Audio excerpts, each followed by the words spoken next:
quero convidá-los a levantar.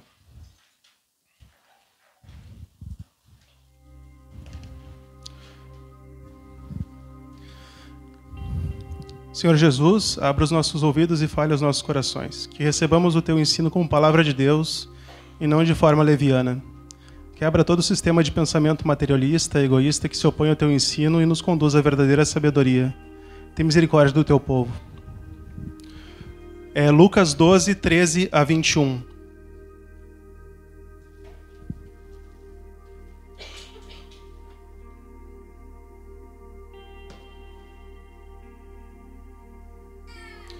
Nesse ponto, um homem que estava no meio da multidão lhe falou: Mestre, ordena a meu irmão que reparta comigo a herança.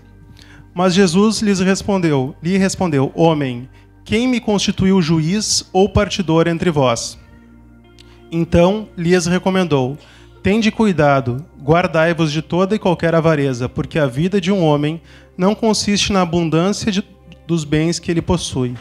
E lhes proferiu ainda uma parábola, dizendo: O campo de um homem rico produziu com abundância, e arrazoava consigo mesmo, dizendo: Que farei, pois não tenho onde recolher os meus frutos? E disse: Farei isso, destruirei os meus celeiros, reconstruí-los-ei maiores, e aí recolherei todo o meu produto e todos os meus bens. Então direi à minha alma: Tens em depósito muitos bens para muitos anos, descansa, come, bebe e regala-te. Mas Deus lhe disse: Louco, essa noite te pedirão a alma, e o que tens preparado, para quem será? Assim é o que entesoura para si mesmo, e não é rico para com Deus. Amém? Podem sentar.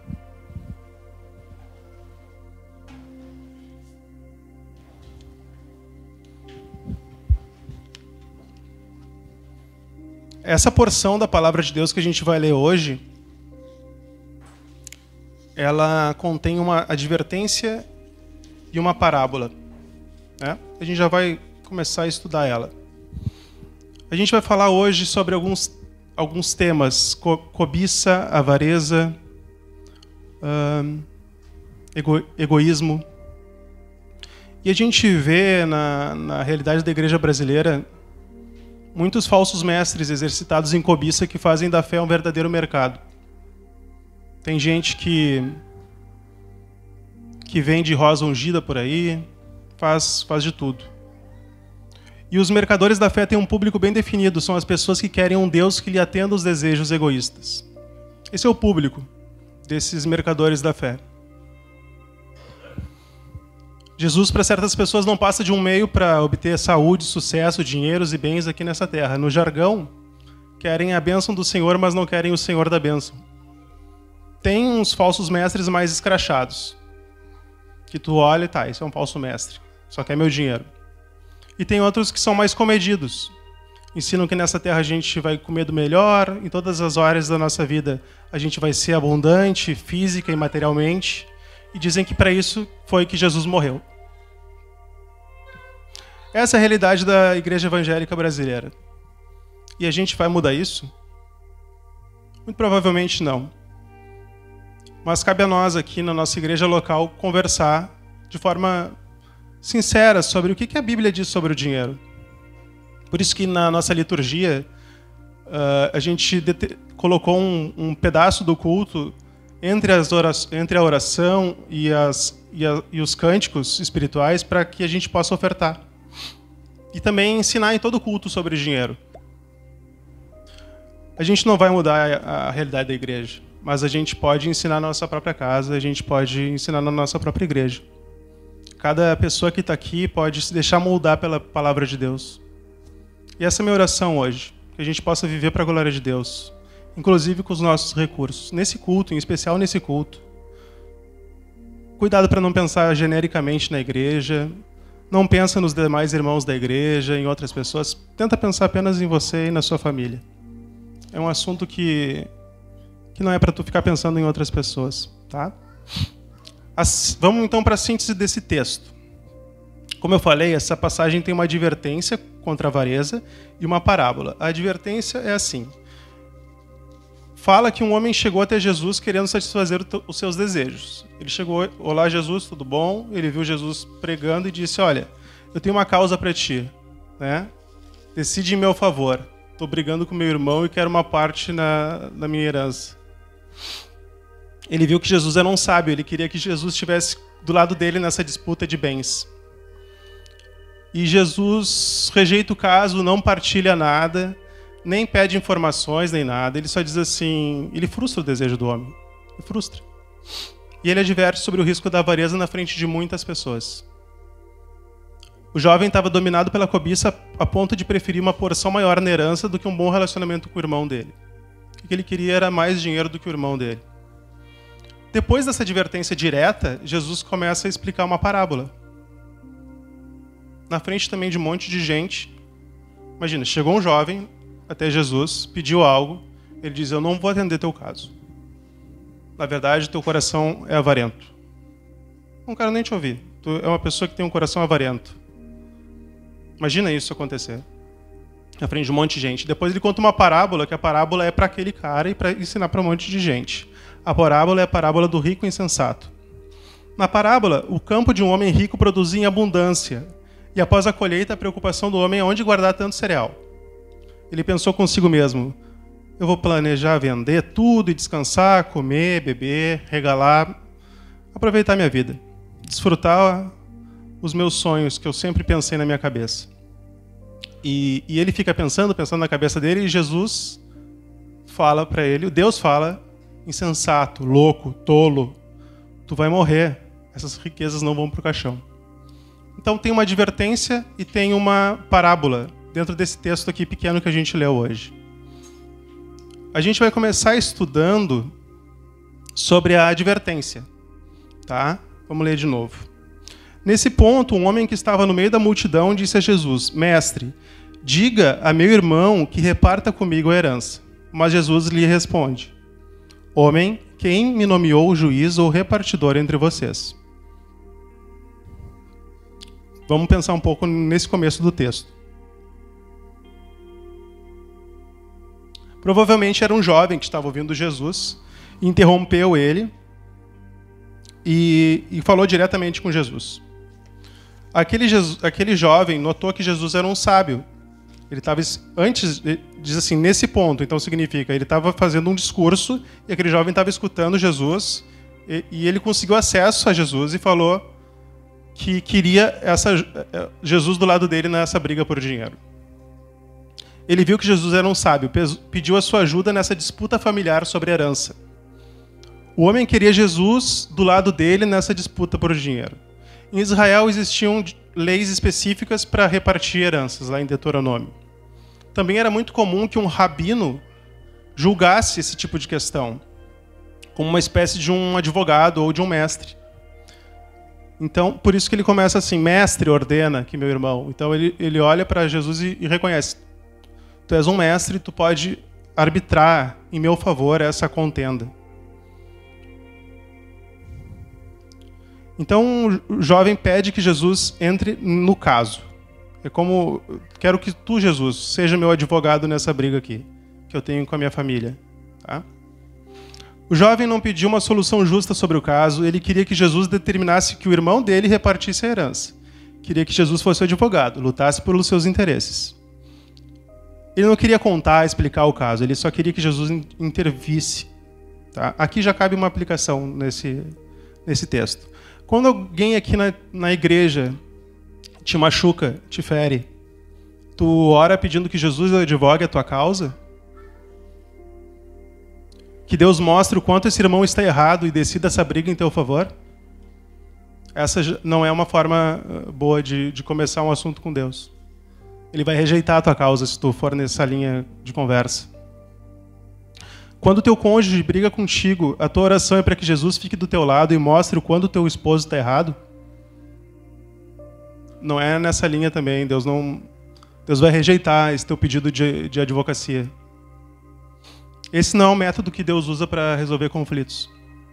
Jesus é o nosso advogado diante de Deus, mas não contra os nossos irmãos. Jesus vai rejeitar a tua causa, ele não vai ser teu advogado nessa briga contra os seus irmãos. Bom, se essa não é a forma de se resolver conflito, como é que a gente resolve conflito? A igreja é lugar de conflito. Na família é lugar de conflito.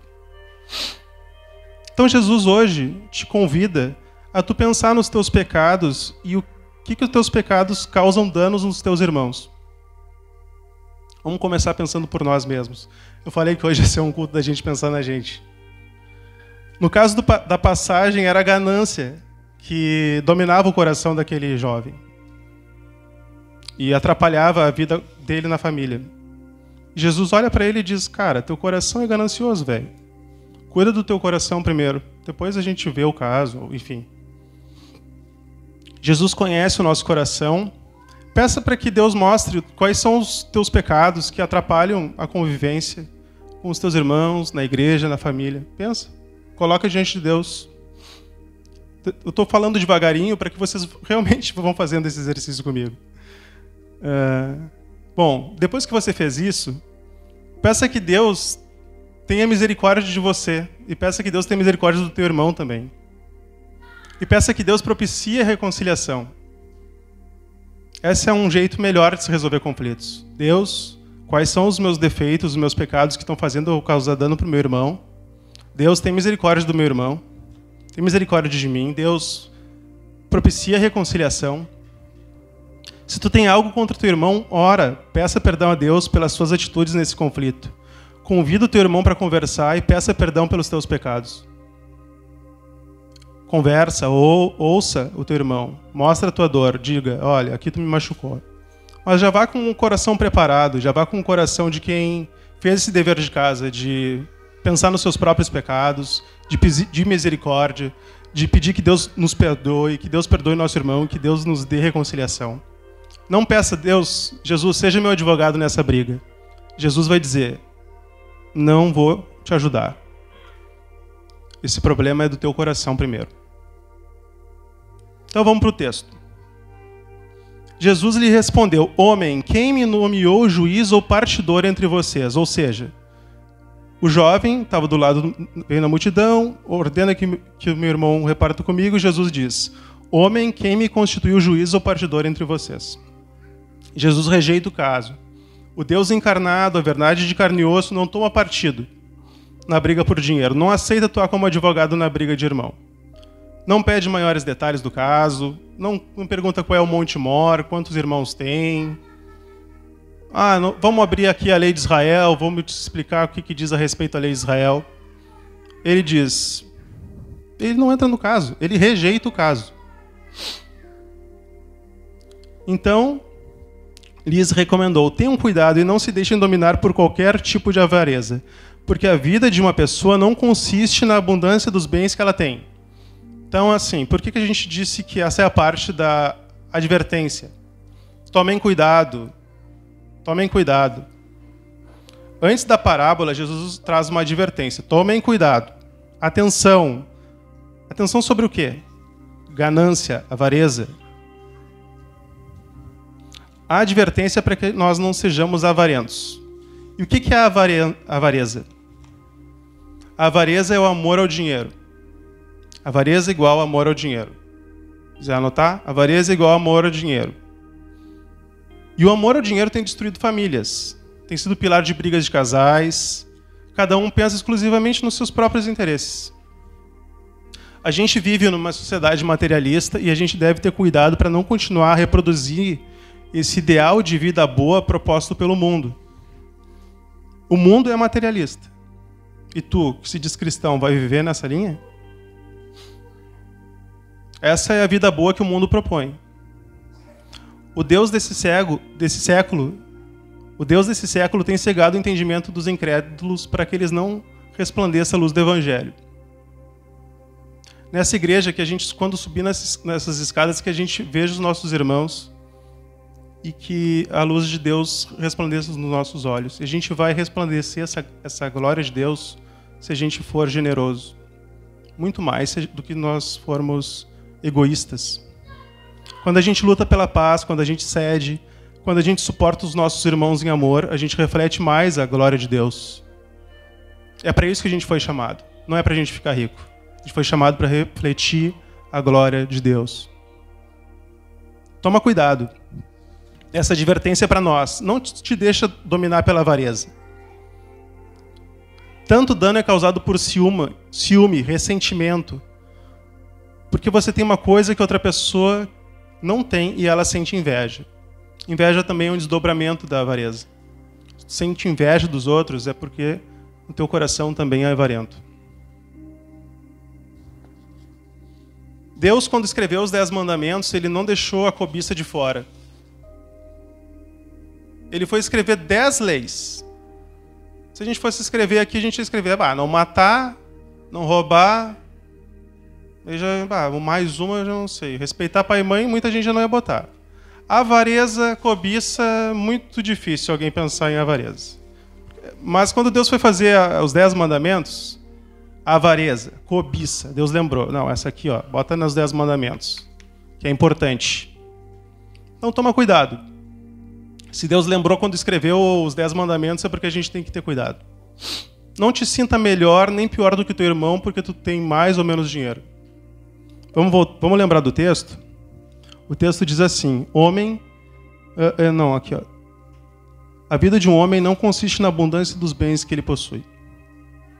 O mundo nos diz: vamos apreciar a vida, vamos cuidar dos nossos próprios interesses, vamos viver uma vida hedonista. Vamos conhecer o mundo, vamos ter liberdade financeira, vamos acumular riquezas, vamos ter o nosso primeiro milhão. Você pode ter tudo o que você quiser nessa vida, e esse é o sentido da vida. Vamos para cima. Foguete não tem ré. Vamos para cima.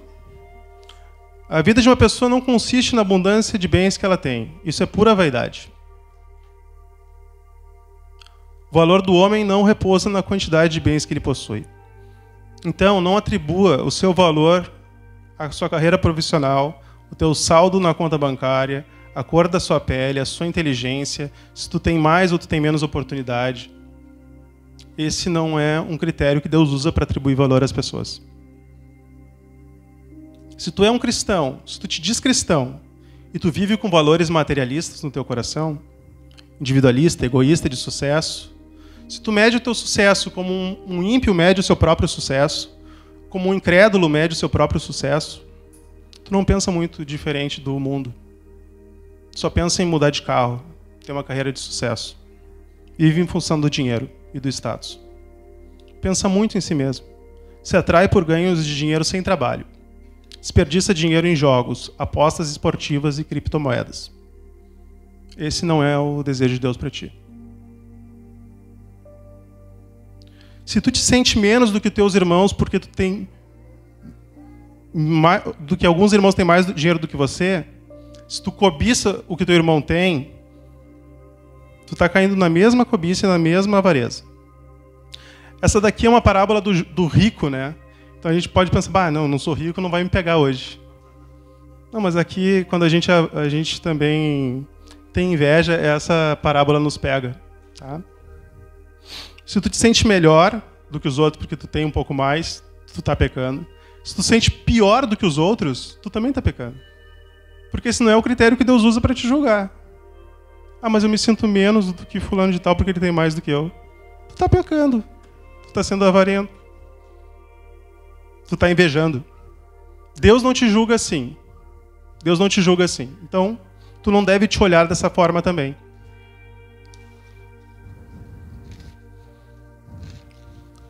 Se tu também quer te aposentar logo, vou me aposentar logo, quero me aposentar de uma vez. E vou viver viajando e vou apreciar a vida. No meu caso, eu vou viver nas Maldivas, vou pegar onda em todo mundo, vou levar meus filhos, vou fazer isso, cara. Isso é o sentido da vida, velho. Tu tem que abandonar esse padrão de pensamento. Esses alvos egoístas são incompatíveis com a vida cristã. O valor do homem, se não é o dinheiro, qual é então? O valor do homem é o preço do sangue de Jesus vertido no madeiro. Todos os filhos foram comprados não por prata, por ouro, mas pelo precioso sangue de Jesus. É por isso que a gente está aqui hoje. Não tem um melhor do que o outro. Todos são iguais.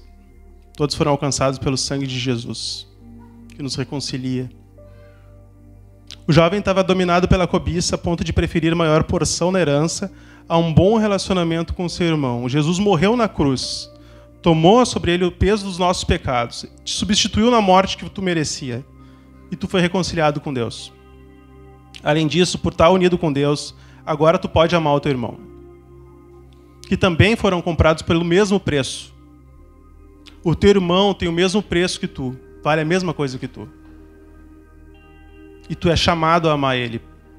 Se Deus te reconciliou com ele mesmo na cruz, ele também te mandou amar o teu irmão. Prefiro o teu relacionamento com o teu irmão do que ganhar uma discussão, do que tomar uma porção numa briga, do que uma partilha.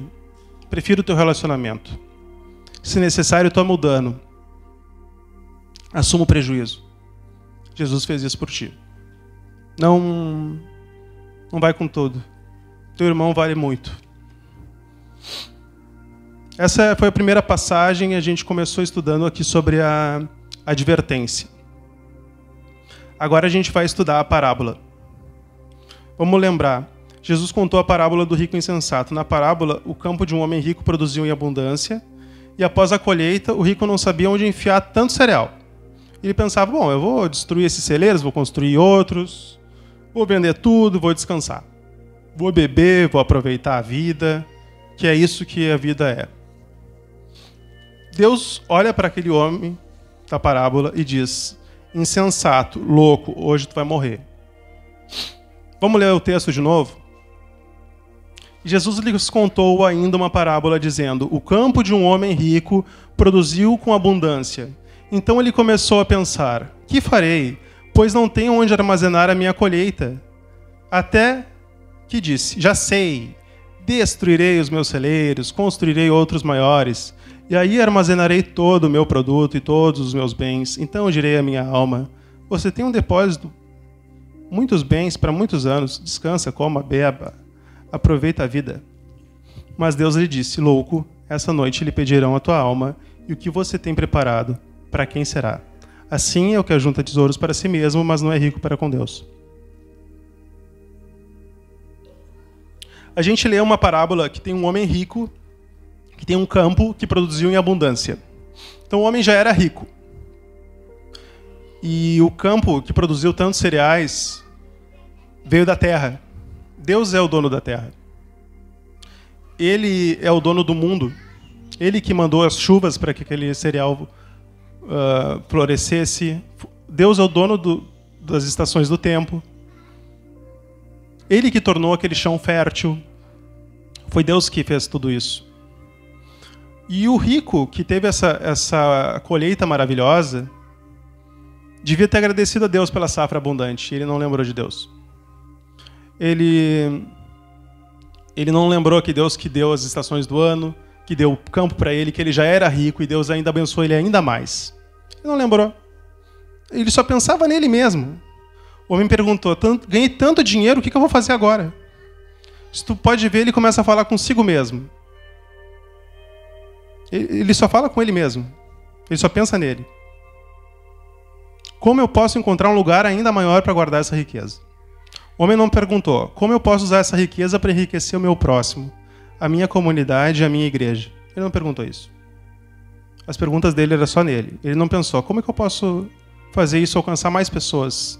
Bom, eu já sou tão abençoado, eu já sou rico e ainda Deus me deu tudo isso. Eu vou agradecer a Deus, eu vou dar os meus dízimos, eu vou abençoar mais pessoas. Não, ele não pensou nisso. Porque ele só pensava nele mesmo. Ele era um homem materialista. Não pensou em agradecer a Deus, não preocupou a dar as primícias do que ele recebeu. Ele sequer considerou a possibilidade de devolver o dízimo. 1/10, como a lei de Deus exigia. E a gente sabe que a grande maioria dos cristãos não dizima. Hoje, muitos de nós, cristãos, estão absorvidos pelas suas próprias vidas, pelas suas próprias riquezas, pelas suas próprias cobiças. E a gente tem uma lista de objeções para não dizimar. Vocês podem ir pensando assim, eu não faço isso porque podem ir trazendo na cabeça de vocês. A igreja não cuida de mim o suficiente, então eu não vou dizimar. Não se barganha com Deus, meu irmão. Deus é o dono de tudo. Se um irmão vai na tua casa, toda a igreja está indo na tua casa. Se um irmão vai na tua casa, toda a igreja está indo na tua casa. Não precisa ser o pastor para ir na tua casa. A igreja, quando um irmão vai na tua casa, toda a igreja está indo lá. Ele é o representante da igreja. de Deus para te acudir. O cuidado da igreja não é reservado para os pastores ou para os líderes. Vocês também cuidam mutuamente um dos outros. Outra objeção comum, isso é do Antigo Testamento. Agora, 2023, Rodrigo, falar de dízimo, tu é maluco. Pessoal, eu não me envergonho do Evangelho. Eu não me envergonho do Evangelho. Tem gente aí orgulhosa de outras coisas, eu não me envergonho do Evangelho. Não se aplica hoje em dia? Sério que não se aplica hoje em dia? Antes da lei de Moisés, Abraão já entregou o dízimo a Melquisedeque. Em todo o Antigo Testamento existem previsões sobre o dízimo. O dízimo também fazia parte da lei moral de Deus. Jesus não aboliu essa lei. Tudo que Jesus revogou, ele foi revogando expressamente, não tacitamente. Sábados, festas especiais, isso não se aplica mais. Ele vai lá e diz. Por que não se diz tanto de dízimo no Novo Testamento? Porque isso é uma continuidade, justamente por isso. Porque não teve uma ruptura. E ainda tem lá aquela passagem que ele diz para os fariseus: vocês dão o dízimo do hortelã, do endro, do cominho, mas têm negligenciado os preceitos mais importantes da lei, a justiça, a misericórdia e a fidelidade. Vocês devem praticar essas coisas sem omitir aquelas. Significa, vocês devem, tem outras coisas que vocês têm que fazer. Justiça, misericórdia e fidelidade. Mas vocês devem praticar essas coisas. Que coisas? Na linha de raciocínio, no texto, dar os dízimos. Então, Jesus poderia... Jesus aboliu? Não aboliu. Não aboliu. Mas tu vai me dizer, os dízimos não são tratados com tanta profundidade no Novo Testamento. Agora só existem ofertas. Eu só dou o que Deus tocar no meu coração. Só que Deus toca no teu coração a dar o dízimo, no mínimo, e daí toca no teu coração para tu ser mais generoso. Entendeu? Essa história de tocar no coração é outra objeção. Não sentir no coração.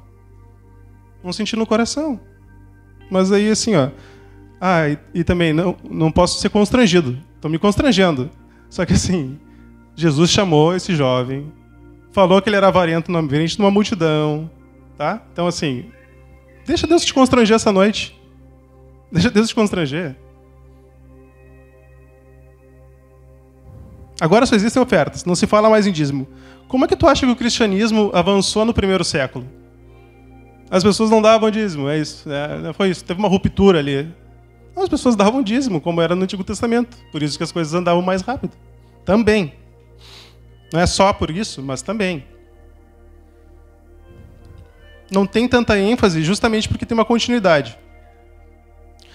A outra objeção. Eu não posso. Tu não conhece a minha vida, Rodrigo. Tu não me conhece, meu. Eu não posso.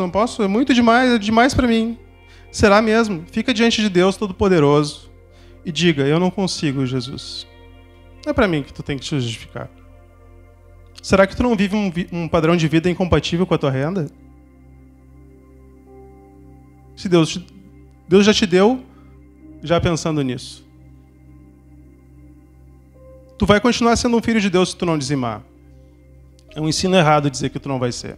Só que tu vai ser um filho ingrato. Isso não é bom. Tudo que eu quero é que meu filho não seja ingrato. Eu comecei a explicar essa pregação pro meu pai, ele disse que tu tá pegando pesado demais. Daí eu falei, eu vou dar uma aliviada. Deus é bom com os ingratos e maus. Deus é bom conosco. A gente é ingrato, a gente é mau. Mas Deus é bom. A gente é ingrato. Vamos nos humilhar hoje diante de Deus. Deus chama o homem de rico. A riqueza em si não é um mal. O mal é amar a riqueza. É depositar o nosso senso de identidade nisso. Nosso valor, a quantidade dos nossos bens. Nós não devemos gastar nossa vida acumulando patrimônio e bens a ponto de nos esquecermos da nossa família, de Deus e das pessoas. Enriquecer e possuir bens não é pecado. Se teu irmão prospera, ele não é necessariamente um pecador. Esse rico aqui plantou e colheu, não tomou de ninguém. Ele adquiriu riquezas de forma lícita. O remédio contra a ganância, pessoal, é dar, é contribuir de forma generosa. Presta atenção. generosa, proporcional e regular. Isso é o dízimo. 10%, generosa, proporcional e regular. O que vai acontecer com isso? Tu vai aliviar o sofrimento de gente que não tem. Tu vai aliviar o sofrimento de gente que está passando fome. Tu vai ajudar o avanço do evangelho no mundo. Tu vai tratar o teu coração também nessa área. A outra objeção. Quando eu ganhar bastante dinheiro, daí eu dizimo. Essa é uma objeção que, além de ser avarenta, a pessoa é mentirosa. Porque a pessoa não dá quando tem pouco e vai dar quando tem muito. Papo furado. Papo furado. Quem é fiel no pouco é fiel no muito. Seja fiel no pouco que tu ganha. No pouco. Seja fiel no pouco. Eu ganho R$1.000. Quanto que é 10%? Eu ganho R$500. Eu não ganhei nada. 10% de nada é nada.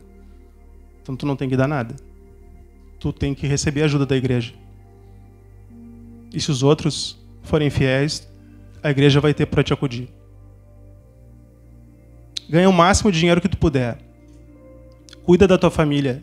Seja generoso na igreja e cuide dos pobres e das viúvas. No entanto, se tu é uma pessoa pobre e tu precisa de dinheiro da igreja, não tenha vergonha de pedir.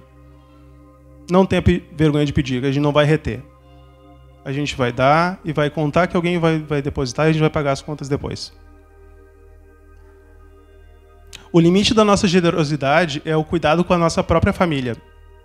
Não seja tão generoso a ponto de tirar da tua própria casa. Cuida primeiro da tua própria casa. Por isso que eu vejo os jovens aqui, eu penso, te esforça, meu filho. Cuida da tua família. Consegue um salário que tu consiga colocar com tranquilidade comida na tua casa. Atende os desejos, as necessidades básicas da tua família. Isso é importante. Tá? Vou viver, Deus vai dar, blá, blá, blá. Cara, trabalha. Trabalha, dá segurança pro teu lar. E ajuda na igreja. Quanto mais tu ganhar, mais tu vai ajudar. Mas tu tem que ganhar no mínimo para cuidar da tua família. Primeiro cuida da tua família, depois ajuda na igreja. Deus chama o homem de tolo. Então ele chama de rico e chama de tolo. Rico não necessariamente é ruim, mas tolo com certeza é ruim. É insensatez. Tolice, em termos bíblicos, não é ignorância, não é burrice. É um julgamento moral. Se a gente for lembrar, lá no Salmos diz assim, o tolo diz em seu coração, não há Deus. Todas as suas cogitações são essas. Significa, o tolo, ele vive como se Deus não existisse. O tolo vive como se Deus não existisse. Por isso que ele pensa, eu vou comer, beber, me regalar. Porque ele só pensa no dia de hoje, só pensa em viver. Deus, para ele, não existe. Se Cristo não tivesse ressuscitado dentre os mortos, tudo bem. Daí a gente poderia viver assim. Paulo diz, né? Comei e bebei de forma irônica. Porque já Cristo não ressuscitou. Não, mas aqui Cristo ressuscitou, amigos. Então a gente tem que viver de forma diferente.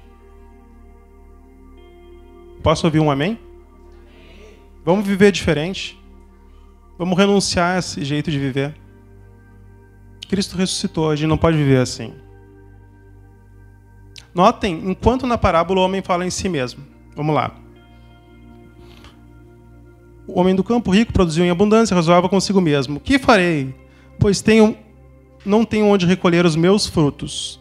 Farei isso, destruirei os meus celeiros, reconstruí-los-ei maiores, aí recolherei todo o meu produto e todos os meus bens. Então direi à minha alma, tens bens em depósito, muitos bens, para muitos anos, descansa, come, bebe, regala-te. Viu quantas vezes ele fala nele? Eu já sei, eu tive uma grande ideia, eu tive uma sacada. Eu vou destruir os celeiros. Como eu sou esperto, vou derrubar os meus celeiros, vou construir maiores ainda para mim, para guardar os meus produtos. Então eu direi à minha alma, Eu tenho um grande depósito para muitos anos. Eu vou descansar, eu vou comer, eu vou beber, eu vou aproveitar a vida. Comer, beber e ser feliz. Na parábola a gente vê um homem falando consigo mesmo, né? E depois o outro orador da parábola é Deus. Daí que vem o soco de Deus. Deus diz assim: tu é louco, tu é um insensato, nessa noite tu vai morrer. Vão te pedir a tua alma. E a alma desse homem da parábola estava pronta? Não. Deus não quer tuas posses, meu irmão. Deus quer salvar tua alma do inferno. E também de viver uma vida como se Deus não existisse. Deus quer que tu viva como Ele existe, tá, pessoal? Então viva de acordo. Ele ressuscitou dentre os mortos. Viva de acordo. Deus fez uma advertência direta para o homem, que lhe interpelou para dividir os bens e depois contou uma parábola para chamá-lo de louco na frente de uma multidão. Então, vamos só relembrar. Chegou o homem, conversou com Jesus, pediu: reparte meus bens. Manda ele dar uma parte maior para mim. E Jesus diz: não vou pegar teu caso, tá? Tu é um avarento e eu ainda vou te contar uma parábola aqui na frente de uma galera. Assim que Deus lidou com o caso. E no final da parábola ele chama de louco o jovem. Imagina como esse cara não se sentiu. Tremeu na base. Então vamos para as aplicações dessa palavra, tá? Tem as aplicações das advertências e as aplicações da parábola. Aplicações da advertência. Peça que Deus tenha misericórdia de você e de seu irmão e que Deus te propicie reconciliação. Não peça que Jesus advogue a tua causa contra o teu irmão. Segunda aplicação. O valor do homem é o preço do sangue de Jesus. Todos foram comprados, não por prata, por ouro, mas pelo precioso sangue de Jesus. Tu vale exatamente a mesma coisa que o teu irmão. Terceira aplicação. Prefira o teu relacionamento com os teus irmãos do que a ganância, do que ter razão, do que teus desejos atendidos. Essas são as aplicações da advertência. Agora vamos para as aplicações da parábola. Se o teu projeto de vida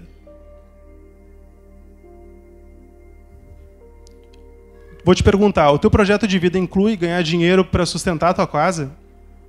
Para ajudar as pessoas, para investir no reino de Deus com dízimos e ofertas? Teu plano de vida inclui isso? Tu pensa na brevidade da vida e sobre a verdade que prestaremos contas a Deus do bom uso dos nossos recursos? Além disso tudo, a gente vai chegar lá diante de Deus e a gente vai ter que dizer: onde é que tu gastou teu dinheiro? Gastei na jogatina. Vai ser difícil sustentar isso, entendeu? Não, eu gastei cuidando da minha família, dando dízimo e proclamando o evangelho. Me gastei pelo evangelho. Nossa vida vai acabar. Te pedirão a tua alma vai estar pronta? Você tem que lembrar também que ser rico não é um sinônimo de felicidade. Mesmo pobre, você pode ser rico para Deus e desfrutar da alegria que o dinheiro não pode comprar. Nosso senso de valor não deve estar nisso. Nem todos foram chamados para ser rico. Glória a Deus por isso. Que a gente possa ser feliz não sendo rico. Isso vai ser um bom testemunho para esse mundo materialista. Outra aplicação da parábola, e essa é a última, mais para os homens, assim. Você tem se esforçado, trabalhado para o sustento da tua própria casa? Você sabia que o homem que não cuida das pessoas da sua própria casa é pior do que o incrédulo? Você tem sido preguiçoso na sua tarefa de sustentar o teu lar? Você sabe que o crente preguiçoso sobrecarrega os demais irmãos da igreja? Peça perdão e mude de vida. Essa é a palavra de Deus para nós hoje. Eu quero orar e convidar o Jader a fazer a ceia. Obrigado, Senhor, porque Tu é misericordioso, Senhor. A gente chega diante de Ti, Senhor, com o coração contrito. Nos pedimos perdão pelos nossos pecados, olhamos as nossas próprias vidas, Senhor, e dizemos que precisamos crescer em generosidade e largar a avareza, Senhor. Bem, Senhor, nessa noite, Senhor, ministra nossos corações. Nós te amamos em nome de Jesus. Amém.